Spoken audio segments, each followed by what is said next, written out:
Pero nakasubo ka na. Ilan ang tinakbo mong speed?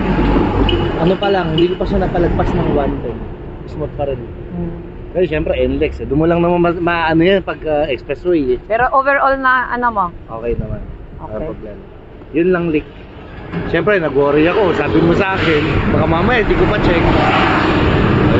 Ay, naman ako. Ano yung napag-usapan na? Ilang beses mo na tinakbo ng Bulacan? Yun pa lang. Ito, ngayon, pagbalik ko pa lang. Di ba, sabi mo, isang linggo muna, piniwanan ko sa kuya ko. Oo.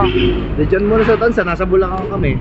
So, yun yung pinagamit namin sa alaw. Okay naman daw. Ako naman, nung inuwi naman namin last week, okay pa rin naman. Di Mga ilang week ngayon, na to? pagbalik ko ngayon, Nasa inyo? oh, Ilang araw, ilang week na to na-release?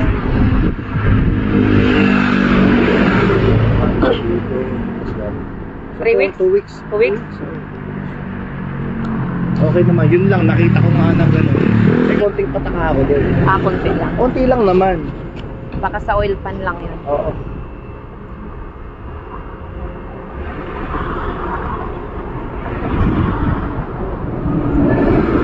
Hindi maganda panahon dito. Bumaha na naman nga, wala nung dito daw sa mes area namin nung isang araw, bumaha daw sa Mesalinas. Ano, saan banda? Ano, baba transmission? Dukot lang. Dukot lang daw. Tapos doon sa may servo ng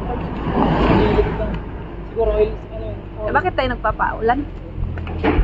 Palitan siguro ng ori. Bago mo pwede kayo ikaliper na muna.